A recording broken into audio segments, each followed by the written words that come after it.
جاہل اور بیوقوف لوگوں کی بدتمیزی اور جہالت پر بردباری کا مظاہرہ کرنا سنت انبیاء علیہ الصلوۃ والسلام ہے۔ اہل علم و کمال کو ضرورت کے موقع پر اپنے منصب و کمال کا اظہار جائز ہے۔ اللہ کے نبی حضرت سیدنا ہود علیہ السلام نے دعوت حق دیتے ہوئے ارشاد فرمایا، اور کیا تمہیں اس بات پر تعجب ہے کہ تمہارے پاس تمہارے رب کی طرف سے تمہیں میں سے ایک مرد کے ذریعے نصیحت آئے تاکہ وہ تمہیں ڈرائے، اور یاد کرو کہ جب اس نے تمہیں قوم نوح کے بعد جانشین بنایا اور تمہاری جسامت میں قوت اور وسعت زیادہ کی تو اللہ کی نعمتیں یاد کرو تاکہ تم فلاح پاؤ۔ اللہ تعالیٰ نے قوم عاد کو سلطنت اور بدنی قوت عطا فرمائی تھی، چنانچہ شداد ابن عاد جیسا بڑا بادشاہ انہی میں ہوا۔ یہ بہت لمبے قد والے اور بڑے بھاری ڈیل ڈول والے تھے، لیکن ان بد نصیبوں پہ اللہ کے نبی علیہ السلام کے حلم سے لبریز دعوت حق نے بھی اثر نہ کیا۔ یوں ان کی سرکشی اور نافرمانی کا نہ ختم ہونے والا سلسلہ جاری رہا۔ چنانچہ اس اثر انگیز پھولوں کے جواب میں انہوں نے جو کہا اسے حکایت کرتے ہوئے اللہ تبارک و تعالیٰ قرآن حکیم میں ارشاد فرماتا ہے، قوم نے کہا کیا تم ہمارے پاس اس لیے آئے ہو کہ ہم ایک اللہ کی عبادت کریں اور جن چیزوں کی عبادت ہمارے باپ دادا کیا کرتے تھے انہیں چھوڑ دیں؟ اگر تم سچے ہو تو لے آؤ وہ عذاب جس کی تم ہمیں وعیدیں سناتے ہو۔ معاذ اللہ، ان ظالموں کو اپنے باپ دادا کی اندھی تقلید نے کہیں کا نہ چھوڑا اور وہ اپنے نبی کو عذاب لانے کا چیلنج کر کے اللہ رب العزت اور اس کے نبی کی نافرمانی کا کبھی ارتکاب کر بیٹھے۔ بہرحال جب ان کی سرکشی نے طول پکڑا تو اللہ کے نبی علیہ السلام نے ارشاد فرمایا بے شک تم پر تمہارے رب کا عذاب اور غضب لازم ہو گیا۔ کیا تم مجھ سے ان ناموں کے بارے میں جھگڑ رہے ہو جو تم نے اور تمہارے باپ دادا نے رکھ لیے ہیں جن کی کوئی دلیل اللہ نے نہیں اتاری؟ تو تم بھی انتظار کرو اور میں بھی تمہارے ساتھ انتظار کرتا ہوں۔ حضرت ہود علیہ السلام نے فرمایا کہ تم پر تمہارے رب عز و جل کا غضب لازم ہو گیا اور تمہاری سرکشی سے تم پر عذاب آنا واجب و لازم ہو گیا۔ کیا تم فضول ناموں یعنی بتوں کے بارے میں جھگڑتے ہو جنہیں تمہارے باپ دادا نے گھڑ لیا اور انہیں پوجنے لگے اور معبود ماننے لگے، حالانکہ ان کی حقیقت کچھ نہیں ہے اور وہ الوہیت کے معنی سے قطعاً خالی و عاری ہیں۔ دوستوں، اس کے بعد کیا ہوا؟ اللہ تبارک و تعالیٰ نے قوم عاد پہ عذاب بھیجا جس کا ذکر کرتے ہوئے اللہ تبارک و تعالیٰ ارشاد فرماتا ہے، تو ہم نے اسے اور اس کے ساتھیوں کو اپنی رحمت کے ساتھ نجات دی اور جو ہماری آیتیں جھٹلاتے تھے ان کی جھڑ کاٹ دی اور وہ ایمان والے نہ تھے۔ دوستو، یوں حضرت ہود علیہ السلام کی قوم پہ اللہ کا عذاب نازل ہوا۔ آئیے آپ کو اس عذاب کے نازل ہونے کا واقعہ سناتے ہیں۔ اس کا مختصر واقعہ یہ ہے کہ قوم عاد احقاف میں رہتی تھی۔ احقاف عمان اور حجر موت کے درمیان علاقہ یمن میں ایک ریگستان ہے۔ قوم عاد نے زمین کو فسق سے بھر دیا تھا۔ یہ لوگ بت پرست تھے۔ ان کے ایک بت کا نام سدائی اور ایک کا نام سمود اور ایک کا نام ہوائی تھا۔ اللہ تعالیٰ نے ان میں حضرت ہود علیہ السلام کو مبعوث فرمایا۔ آپ نے انہیں توحید کا حکم دیا، شرک و بت پرستی اور ظلم و جفاکاری کی ممانعت کی، لیکن وہ لوگ نہ مانے اور آپ کی تکذیب کرنے لگے اور کہنے لگے ہم سے زیادہ زور آور کون ہے؟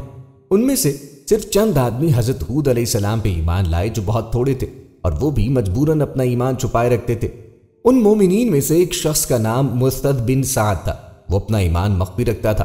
جب قوم نے سرکشی کی اور اپنے نبی حضرت ہود علیہ السلام کی تکذیب کی اور زمین میں فساد کیا اور ستمگاریوں میں زیادتی کی اور بڑی مضبوط عمارتیں بنائی تو اللہ تعالیٰ نے ان پہ بارش روک دی۔ 3 سال بارش نہ ہوئی۔ اب وہ بہت مصیبت میں مبتلا ہوئے اور اس زمانے میں دستور یہ تھا کہ جب کوئی بلا یا مصیبت نازل ہوتی تو لوگ بیت الحرام میں حاضر ہو کر اللہ سے اس مصیبت کو دور کرنے کی دعا کرتے تھے۔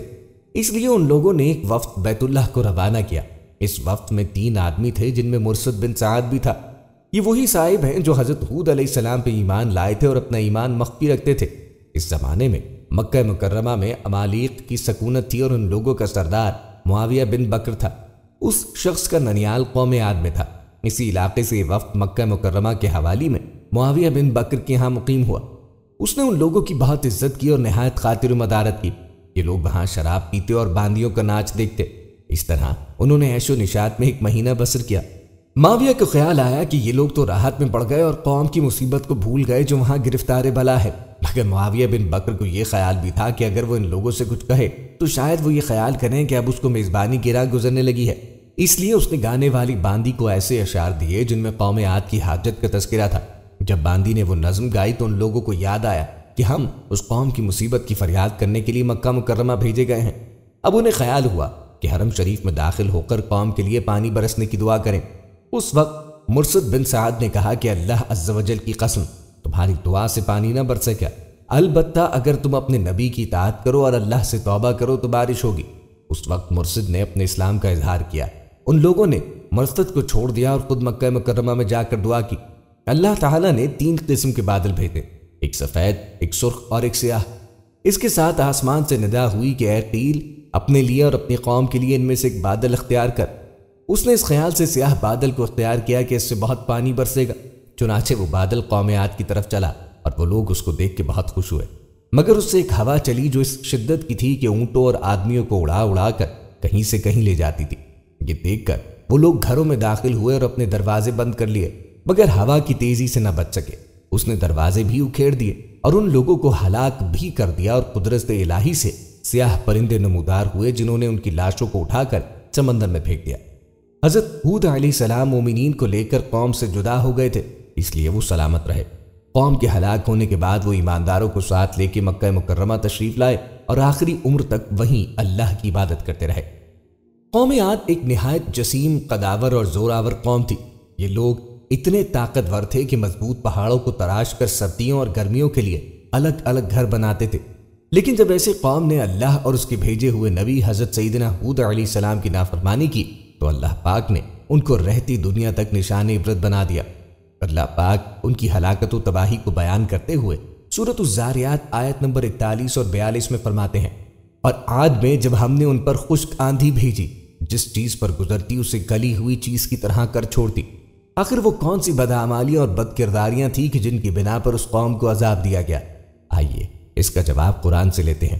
قوم عاد غیر اللہ کی عبادت کرتے تھے، جیسے کہ سورہ ہود آیت نمبر 53 میں ان کے قول کو یوں بیان کیا گیا، بولے اے ہود، تم کوئی دلیل لے کر ہمارے پاس نہ آئے اور ہم خالی تمہارے کہنے سے اپنے خداؤں کو چھوڑنے کے نہیں، نہ تمہاری بات پر یقین لائیں۔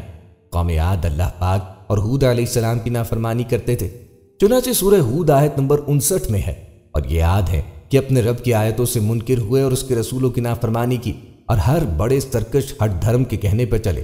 قوم عاد ہود علیہ السلام کی گستاخی کرتے تھے، جیسے کہ سورہ اعراف آیت نمبر 66 میں ان کے اس قول کو بیان کیا گیا۔ اس کی قوم کے سردار بولے، بے شک ہم تمہیں بیوقوف سمجھتے ہیں اور بے شک ہم تمہیں جھوٹوں میں گمان کرتے ہیں۔ قوم عاد اللہ کی نشانیوں کو جھٹلاتے تھے، جیسے کہ سورہ حاقہ آیت نمبر 4 میں ہے۔ سمود اور عاد نے سخت صدمہ دینے والی کو جھٹلایا۔ قوم عاد غرور و تکبر کرتے تھے، جیسے کہ سورہ حامیم السجدہ آیت نمبر 15 میں آتا ہے۔ تو وہ جو عاد تھے انہوں نے زمین میں ناحق تکبر کیا اور بولے، ہم سے زیادہ کس کا زور۔ دوستو، قوم عاد کو جن نافرمانیوں کی بنا پہ عذاب میں مبتلا کیا گیا، ہمیں ان سے بھی بچتے رہنا چاہیے اور ہمیشہ ہر حال میں رب قہار و جبار کی اطاعت کرتے رہنا چاہیے۔ پروردگار عالم نے قرآن کریم میں قوموں کی تباہی کے جو واقعات بیان فرمائے، ان کا اصل مقصد یہی ہے کہ بنی نوع انسان اور خاص طور پر امت مسلمہ ان سے سبق حاصل کرے۔ اللہ نے قوم عاد کو طاقت و قوت، مال و دولت، شان و شوکت سمیت دنیا کی ہر نعمت عطا فرمائی، لیکن جب اس نے نافرمانی کی، اپنے نبی علیہ السلام کی بات ماننے سے بارہا انکار کیا، تو اللہ نے اسے نیست و نابود کر دیا۔ ہم سب کو بھی انفرادی و اجتماعی طور پر اپنے روزمرہ معاملات کا جائزہ لیتے رہنا چاہیے کہ کہیں ہم جان بوجھ کر یا انجانے میں اللہ اور اس کے نبی کی نافرمانی کے مرتکب تو نہیں ہو رہے۔ دوستو، ایسے ہی اللہ رب العزت غرور و تکبر کرنے والوں کو نیست و نابود کرتا ہے۔ تواریخ میں ایسی بہت سی مثالیں ملتی ہیں۔ دوستو، یہاں ایک اور متکبر شخص کا ذکر کرتے ہیں جس کا نام قارون تھا، اور اس کے مال و دولت نے اس کو متکبر بنا دیا۔ قارون حضرت موسیٰ علیہ السلام کے چچا یسہر کا بیٹا تھا، بہت ہی شکیل اور خوبصورت آدمی تھا، اسی لیے لوگ اس کی حسن و جمال سے متاثر ہو کر اس کو منور کہا کرتے، اور اس کے ساتھ ساتھ اس میں یہ کمال بھی تھا کہ وہ بنی اسرائیل میں تورات کا بہت بڑا عالم اور بہت ہی ملنسار و با اخلاق انسان تھا۔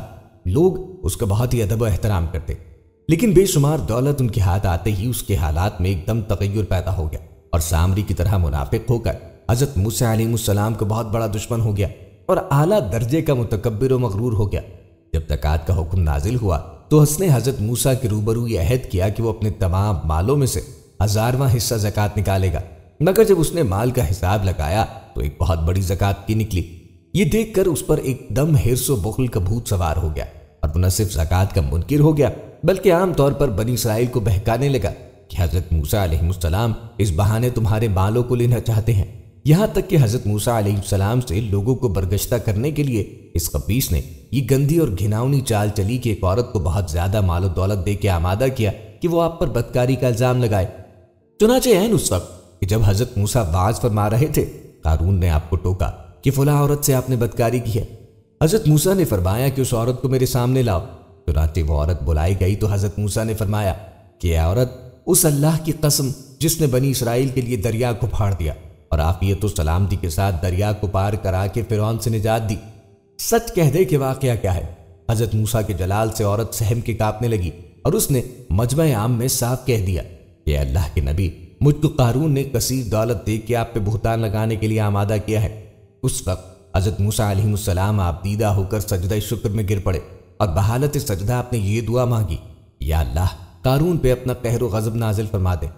پھر آپ نے مجمع سے فرمایا کہ جو قارون کا ساتھی ہو وہ قارون کے ساتھ ٹھہرا رہے اور جو میرا ساتھی ہو وہ قارون سے جدا ہو جائے۔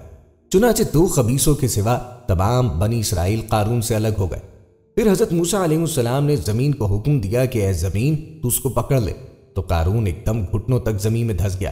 پھر آپ نے دوبارہ زمین سے بھی فرمایا تو وہ کمر تک زمین میں دھس گیا۔ یہ دیکھ کہ قارون رونے اور بل بنانے لگا اور قرابت اور رشتہ داری کا واسطہ دینے لگا، مگر آپ نے کوئی التفات نہ فرمایا، یہاں تک کہ وہ بالکل زمین میں دھس گیا۔ 2 منحوس آدمی جو قارون کے ساتھی ہوئے تھے لوگوں سے کہنے لگے کہ حضرت موسیٰ علیہ السلام نے قارون کو اس لیے دھسا دیا ہے کہ تاکہ قارون کے مکان اور اس کے خزانوں پر خود قبضہ کر لیں۔ آپ نے اللہ سے دعا مانگی کہ قارون کا مکان اور خزانہ بھی زمین میں دھس جائے۔ چنانچہ قارون کا مکان جو سونے کا تھا، اس کا سارا خزانہ سبھی زمین میں دھس گئے۔ اس کو قرآن کی زبان سے سنیے۔ اللہ کا ارشاد ہے کہ ہم نے قارون کو اتنے خزانے دیے تھے کہ ان خزانوں کی کنجیاں ایک مضبوط اور طاقت پر جماعت بمشکل اٹھا سکتی تھی۔ قرآن مجید میں ہے، بے شک قارون حضرت موسیٰ کی قوم میں سے تھا، پھر اس نے ان پہ ظلم کیا اور ہم نے اس کو اتنے خزانے دیے تھے جن کی کنجیاں ایک طاقتور جماعت پہ بھاری تھیں۔ حضرت موسیٰ علیہ السلام نے قارون کو جو نصیحت فرمائی وہ یہ ہے جس کو قرآن مجید نے بیان فرمایا ہے۔ اسی خیر خواہی والی نصیحت کو سن کر قارون حضرت موسیٰ علیہ السلام کا دشمن ہو گیا۔ غور کیجئے کہ کتنی مخلصانہ اور کس قدر پیاری نصیحت ہے جو حضرت موسیٰ علیہ السلام کے ساتھ ساتھ ساری قوم قارون کو سناتی رہی۔ جب قارون سے اس کی قوم نے کہا کہ اترا کے مت چل، بے شک اللہ اترانے والوں کو پسند نہیں فرماتا، اور جو مال اللہ نے تجھے دیا ہے اس سے آخرت کا گھر طلب کر اور دنیا میں اپنا حصہ نہ بھول اور احسان کر جیسا کہ اللہ نے تجھ پہ احسان فرمایا ہے، اور زمین میں فساد تلاش مت کر۔ قارون نے اپنے مال کے گھمنڈ میں اس مخلصانہ نصیحت کو ٹھکرا دیا اور خوب بند سور کر تکبر و غرور سے اتراتا ہوا قوم کے سامنے آیا اور حضرت موسیٰ کی بدگوئی اور ایذا رسانی کرنے لگا۔ اس کا نتیجہ کیا ہوا؟ اس کو قرآن کی زبان سے سنیے اور خدا کی اس قاہرانہ گرفت پر خوف الہی سے تھر تھراتے رہیے۔ اللہ اکبر۔ بے شک قارون موسیٰ کی قوم سے تھا، پھر اس نے ان پر زیادتی کی اور ہم نے اس کو اتنے خزانے دیے جن کی کنجیاں ایک زور آور جماعت پہ بھاری تھی۔ جب اس سے اس کی قوم نے کہا اترا نہیں، بے شک اللہ اترانے والوں کو دوست نہیں رکھتا، اور اللہ نے تجھے جو مال دیا ہے اس کے ذریعے تو اللہ کی نعمتوں کا شکر کر کے اور مال کو خدا کی راہ میں خرچ کر کے آخرت کا گھر طلب کر اور دنیا سے اپنا حصہ نہ بھول، بلکہ دنیا میں آخرت کے لیے عمل کر تاکہ تو عذاب سے نجات پائے، کیونکہ دنیا میں انسان کا حقیقی حصہ یہ ہے کہ وہ صدقہ اور صلہ رحمی وغیرہ کے ذریعے آخرت کے لیے عمل کرے، اور تو اللہ تعالیٰ کے بندوں کے ساتھ اسی طرح احسان کر جیسے اللہ نے تجھ پہ احسان کیا، اور گناہوں کا ارتکاب کر کے نیز ظلم، بغاوت اور سرکشی کر کے زمین میں فساد نہ کر، بے شک اللہ فسادیوں کو پسند نہیں کرتا۔ قرآن کریم میں قارون کے اترانے یعنی فقر و تکبر کے طور پر خوش ہونے کا ذکر ہوا۔ اس مناسبت سے یہاں خوش ہونے اور خوشی منانے سے متعلق 3 شرعی احکام ملاحظہ ہوں۔ شیخی کی خوشی یعنی اترانا حرام ہے، لیکن شکر کی خوشی عبادت، جیسے کہ اللہ ارشاد فرماتا ہے، تم فرماؤ اللہ کے فضل اور اس کی رحمت پر ہی خوشی منانی چاہیے۔ جرم کر کے خوش ہونا حرام ہے، جبکہ عبادت کر کے خوش ہونا بہتر ہے۔ ناجائز طریقے سے خوشی منانا حرام ہے، جیسے خوشی سے ناچنا شروع کر دینا، جبکہ جائز طور سے خوشی منانا اچھا ہے، جیسے خوشی میں صدقہ وغیرہ کرنا۔ دوستو یاد رہے کہ کہا جاتا ہے کہ بنی اسرائیل کے زمانے کے معروف بادشاہ قارون کا محل مصر کے جنوب مغربی صوبے الفیوم میں نہر قارون کے جنوب مغرب میں واقع ہے۔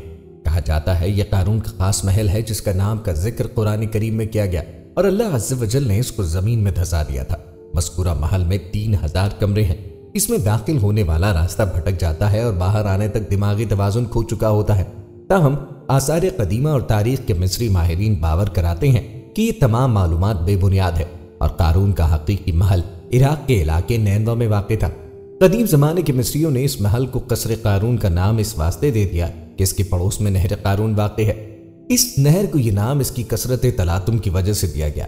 ابتدا میں اس کو نہر قرون کا نام دیا گیا، جو بعد میں بگڑ کر نہر قارون ہو گیا۔ ماہر آثاریات ڈاکٹر عبدالرحیم ریحان نے العربیہ.net سے گفتگو میں الفیوم میں واقع قصر قارون اور 3000 کمروں کی حقیقت کا انکشاف کیا۔ ان کے مطابق یونانی مورخ ہیروڈوت نے 5ویں صدی قبل مسیح میں الفیوم میں نہر قارون کا دورہ کیا تھا۔ اس نے یہ دعوے سن رکھے تھے کہ قارون ہی قبل مسیح میں مصر کا بادشاہ ہے، جبکہ ہیروڈوت کی سابقہ معلومات کے مطابق قارون کا محل اور اس کا واقعہ آشوری شہر نینوا میں پیش آیا۔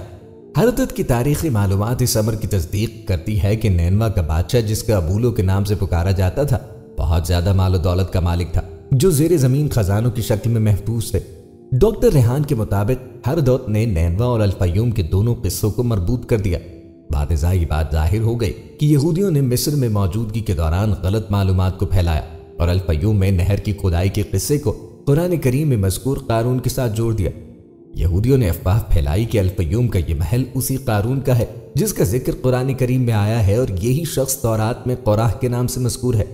ڈاکٹر ریحان نے واضح کیا کہ ہیروڈوت کے مطابق الفیوم میں واقع محل 1500 کمروں پر مشتمل ہے، جبکہ اتنی ہی تعداد میں کمرے زیر زمین بھی ہیں۔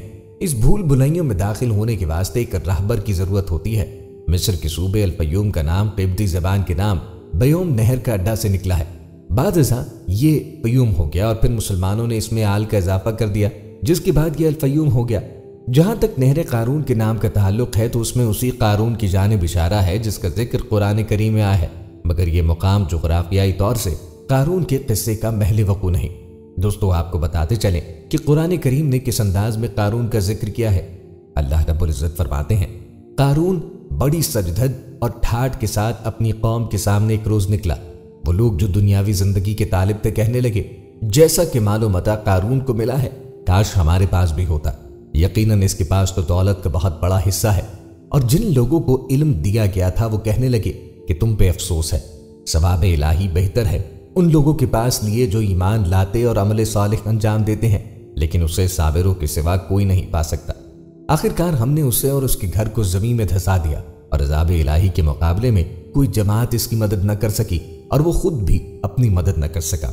اور وہ لوگ جو کل اس کی مقام و منزلت کی تمنا کرتے تھے، جب انہوں نے یہ منظر دیکھا تو کہنے لگے، وائے ہو ہم پر، یہ تو اللہ ہی ہے کہ جو اپنے بندوں میں سے جسے چاہتا ہے اس پر روز کو فراخ کر دیتا ہے، اور جس پر چاہتا ہے تنگ کر دیتا ہے۔ اگر خدا ہم پر احسان نہ کرتا تو ہمیں زمین میں بھی دھسا دیتا۔ افسوس کافروں پر کہ وہ ہرگز نجات نہیں پا سکتے۔ دوستو، یہاں ان آیات کی تفاسیر کو بیان کرتے ہیں۔ عام طور پر دیکھا جاتا ہے کہ معذور دولت مند لوگ طرح کے جنون میں مبتلا ہو جاتے ہیں۔ ان میں سے ایک نمائش ثروت جنو ہے۔ انہیں اس عمل سے خوشی حاصل ہوتی ہے کہ اپنی دولت کا لوگوں پہ اظہار کریں، مثلا یہ کہ وہ اپنی گراں قیمت سواری پہ سوار ہو کے نکلیں اور برہنہ پال لوگوں کے درمیان گزریں، ان کے منہ پہ گرد و غبار ڈالتے جائیں اور ان کی تحقیر کرتے جائیں۔ انہیں اس عمل سے تسکین ہوتی ہے، لیکن دولت کی یہی نمائش ان کے بلائے جاں بن جاتی ہے، کیونکہ لوگوں کے دلوں میں ان کے خلاف کینہ پرورش پانے لگتا ہے اور جذبات نفرت پیدا ہو جاتے ہیں۔ اور اکثر ایسا بھی ہوتا ہے کہ یہی شرمناک اور مکروہ عمل ان کی زندگی کو ختم کر دیتا ہے یا ان کی دولت کو برباد کر دیتا ہے۔ ممکن ہے کہ اس جنون آمیز عمل کا نتیجہ کسی قسم کی تحریک ہو، مثلا لالچی افراد میں مزید دولت حاصل کرنے کی ہوس میں اضافہ ہو اور سرکش لوگوں میں فرما برداری کے جذبات پیدا ہوں، مگر اہل ثروت نمائش دولت کے عمل کو اس تصور کے بغیر انجام دیتے ہیں۔ در حقیقت ان کا عمل بھی ایک قسم کی ہوس ہوتا ہے، اس میں سے کسی سوجھ بوجھ کا کوئی دخل نہیں ہوتا۔ بہرحال قارون بھی اس قانون سے مستثنی نہ تھا، بلکہ جنون نمائش ثروت کا ایک واضح نمونہ تھا۔ قرآن میں زیر بحث آیات میں ایک جملے کے اندر قارون کی اس کیفیت کو بیان کیا گیا ہے۔ قارون پوری زیب و زینت سے اپنی قوم کے سامنے نکلا۔ اس نے اپنی پوری قوت اور توانائی اس کام پر صرف کر دی تھی کہ وہ اپنی تمام دولت و آرائش کو لوگوں کے سامنے نمائش کرے۔ اور یہ بات محتاج ذکر نہیں کہ اتنی دولت کا مالک شخص جب نمود و حشمت کا ارادہ کرے تو وہ کیا کچھ کر سکتا ہے۔ کتب تواریخ میں اس واقعے کے متعلق بہت سے افسانے اور داستانیں ذکر ہوئی ہیں۔ بعض مورخین نے لکھا ہے کہ قارون 4000 خادموں کی قطار کے ساتھ بنی اسرائیل کے درمیان سے گزرا، جبکہ یہ 4000 خادم گراں قیمت گھوڑوں پر سرخ پوشاک پہنے ہوئے سوار تھے۔ اس کے ساتھ خوشگل کنیزیں بھی تھیں جو سفید خچروں پہ سوار تھی، جن پر سنہری زین کسے ہوئے تھے۔ ان کی پوشاکیں سرخ اور سب طلاکار تھیں۔ بعض لوگوں نے اس کے خادموں کی تعداد 70000 لکھی ہے، جیسے کہ دنیا کا معمول ہے، قارون کی جاہ و حشمت کو دیکھ کر لوگوں کے درگرو ہو گئے۔ دنیا پر سب اکثریت نے جب اس خیرہ کن منظر کو دیکھا تو ان کے دل تمنائیں مچلنے لگی۔ انہوں نے ٹھنڈی آہ بھری اور کہنے لگے کہ کاش وہ بھی قارون جیسی دولت کے مالک ہوتے، کاش ایک دن، ایک ساتھ یا ایک لمحے کے لیے ہی یہ شکوہ نصیب ہوتا۔ آہ، اس کی کیسی شیریں، جذاب، نشاط انگیز اور لذت بخش زندگی ہے۔ چنانچہ قرآن کریم میں فرمایا گیا ہے، جو لوگ دنیاوی زندگی کے طلبگار تھے انہوں نے کہا کہ کاش ہمارے پاس بھی اتنی دولت ہوتی جتنی قارون کے پاس۔ حقیقت میں اس کے پاس 9 دولت کافرواں کا حصہ ہے۔ آفرین ہے قارون پر اور اس کی بے پناہ دولت پر۔ واہ، اس کا کیا جاہ و جلال ہے اور کتنے خادم و نوکر چاکر ہے۔ تاریخ میں اس جیسا کوئی شخص نہیں ہے۔ یہ عظمت اسے خدا نے عنایت کی ہے، غرض لوگ اسی طرح کی باتیں کرتے تھے۔ در حقیقت اس واقعے میں امتحان کی ایک بہت بڑی بھٹی چل رہی تھی۔ اس بھٹی کے بیچ قارون تھا تاکہ وہ اپنی سرکشی اور غرور کا امتحان دے۔ دوسری طرف بنی اسرائیل کے دنیا پرست لوگ اس بھٹی کے گردا گرد مقیم تھے، لیکن قارون کے لیے ایک دردناک عذاب تھا، ایسا عذاب جو ایسی نمائش کے بعد ہوتا ہے۔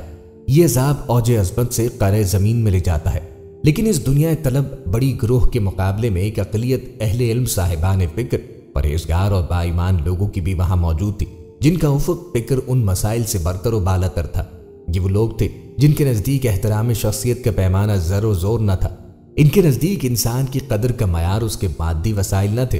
یہ وہ لوگ تھے کہ دولت و ثروت کی عارضی اور مذیقہ انگیز نمود و نمائش پر تمسخر آمیز طور پہ مسکرا دیتے تھے اور اسے ایک بے مغز اور غیر حقیقی شے سمجھتے تھے۔ چنانچہ قرآن میں مذکور ہے کہ وہ لوگ جنہیں علم و معرفت عطا ہوئی تھی انہوں نے کہا، تم پر افسوس ہے، یہ تم کیا کہہ رہے ہو؟ ان لوگوں کے لیے جو ایمان لائے ہیں اور عمل صالح کرتے ہیں خدا کی طرف سے ثواب اور جزا بہتر ہے۔ ان الفاظ پر انہوں نے یہ اضافہ کیا کہ یہ ثواب الہی صرف ان لوگوں کا نصیب ہے جو صابرین ہیں۔ اس ثواب الہی کے مستحق وہ لوگ ہیں جو دنیا کی زینت اور اس کے ہیجان انگیز پرو و شکوہ کے مقابلے میں مستقیم المزاج رہتے ہیں، جو نعمات دنیا کی محرومیت کو مردانہ وار استقلال سے برداشت کرتے ہیں، جو ناقص لوگوں کے سامنے کبھی سر نہیں جھکاتے اور جو دنیا میں مال و دولت اور خوف و مصیبت کی آزمائش کے مقابلے میں پہاڑ کی طرح ثابت قدم رہے ہیں۔ خلاصہ کلام یہ ہے کہ اسلام اس دولت کا خواہاں ہے جو زمین پر باعث فساد، انسانی اقدار کو فراموش کرنے والی، ارتکاز و تکاثر کی جنون آمیز مسابقت میں گرفتار کر دینے والی، انسان میں جذبہ برتری ذات پیدا کرنے والی، دوسروں کو بنظر تحقیر دیکھنے والی اور یہاں تک کہ پیغمبروں کے مد مقابل آنے والی نہ ہو۔ ان اخلاق رذیلہ کے بجائے وہ دولت ایسی ہو جس سے جملہ بنی نوع کو فائدہ پہنچے، بین الناس اقتصادی نشیب و فراز کے خلا کو پل کر دے، بیچارے غم رسیدہ لوگوں کے زخموں پر رحم رکھے اور مستضعفین کے احتیاجات اور مشکلات کا حل بن جائے۔ اگر کوئی شخص ایسی دولت کا مالک ہے جس کے مصرف ایسے مقدس مقاصد ہیں تو اس شخص کو دنیا اور دولت پرست نہیں کہہ سکتے۔ ایسے شخص کا تعلق نعمات آخرت سے ہے۔ چنانچہ ہم ایک حدیث میں پڑھتے ہیں کہ امام جعفر صادق علیہ السلام کے اصحاب میں سے ایک شخص آپ کی خدمت میں حاضر ہوا اور شکایت کی کہ ہم دنیا کے پیچھے لگے ہیں اور اس سے بستگی رکھتے ہیں، ہم اس سے ڈرتے ہیں کہ کہیں ہم دنیا پرست نہ ہو جائیں۔ امام جعفر علیہ السلام جو کہ اس شخص کی نیکی اور تقویٰ کو جانتے تھے نے اس سے سوال کیا، تو دنیا کی دولت کو کس کام میں خرچ کرنا چاہتا ہے؟ اس شخص نے جواباً عرض کیا، میں اس سے اپنی اور اپنے اہل و عیال کی معاشی فراہم کرتا ہوں، اپنے اعضاء کی مدد کرتا ہوں، راہ خدا میں اتفاق کرتا ہوں اور حج و عمرہ بجا لاتا ہوں۔ یہ سن کر امام علیہ السلام نے جواب دیا، یہ دنیا طلبی نہیں، طلب آخرت ہے۔